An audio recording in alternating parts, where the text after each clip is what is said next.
Good evening friends, welcome back to my channel English with Pooja. Today I am going to tell you phrasal verb for competitive exam and speaking will also be useful. This way, for example, call upon, call up, call off, call out, call in, call on, call for and call at. तो चलो सबसे पहले start करते हैं call at से. Call at का हमारा मतलब होता है किसी के घर या फिर ऑफिस में मिलने जाना. कॉल एट का हमारा क्या मतलब होता है? किसी के घर या फिर ऑफिस में मिलने जाना. फॉर एग्जाम्पल इसका हम देखेंगे तो हमें क्लियर हो जाएगा कि कॉल एट का यूज़ हम किस तरीके से कर सकते हैं. I called at his house yesterday. I called at his house yesterday यानी कल मैं उसके घर मिलने गया. कल मैं उसके घर मिलने गया. सेकेंड एग्जाम्पल इसका क्या है उससे भी क्लियर होगा. She calls at her home every day. She calls at her home every day. क्या हुआ? वह रोज उसके घर मिलने जाती है. वह रोज उसके घर मिलने जाती है. अब देखिए यहाँ पर थोड़ा ध्यान देने की ज़रूरत ये है कि कॉल एट का यूज़ हमने कॉल एट का यूज़ बताया और हमने यहाँ पर क्या लिखा है? कॉल्ड. और यहाँ पर क्या है? कॉल्स. वो क्यों लिखा है उसको समझो. देखो ये हमारा टेंस के अकॉर्डिंग लगेगा. जैसे कि हमने ये पास्ट इंडेफिनिट का टेंस अगर बनाया है कि कल मैं उसके घर मिलने गया तो इंडेफिनिट में हमारी सेकंड फॉर्म लगती है तो हमने काल का कॉल्ड कर दिया. ठीक है. और यहाँ पर क्या है? प्रेजेंट इंडेफिनिट है. प्रेजेंट इंडेफिनिट में क्या है? SEIS लगाना है तो ये काल में हमने कॉल्स कर दिया.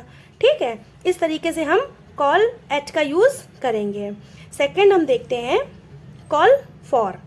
कॉल फॉर का हमारा मतलब होता है मांग करना या फिर ज़रूरत महसूस करना. क्या होता है कॉल फॉर का मतलब? मांग करना या फिर ज़रूरत महसूस करना. एग्जाम्पल देखेंगे उससे क्लियर होगा.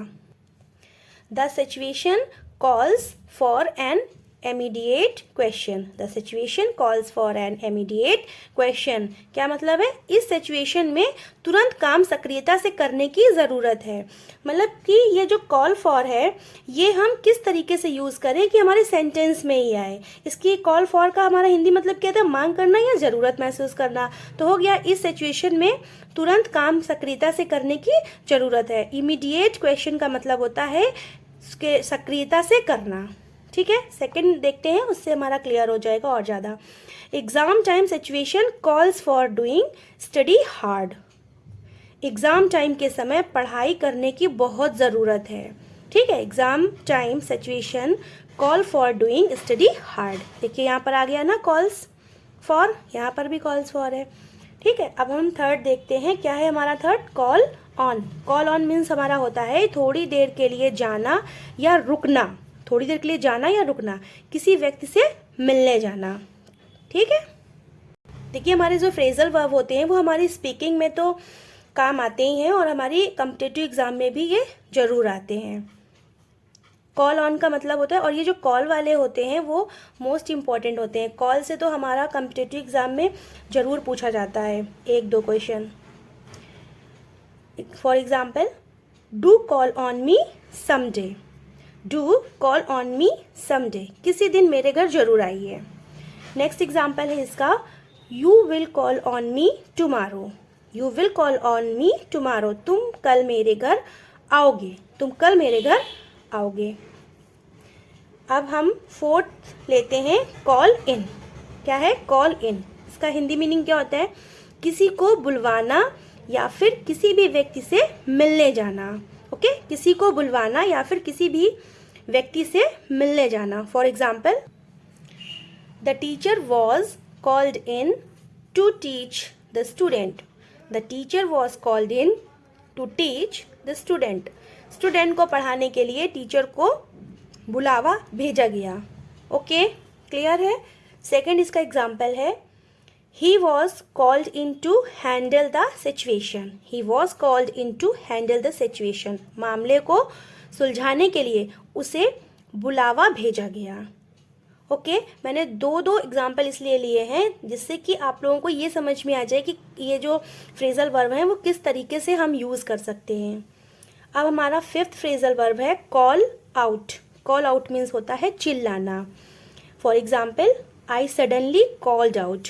मैं अचानक से चिल्लाई. I suddenly called out. मैं अचानक से चिल्लाई.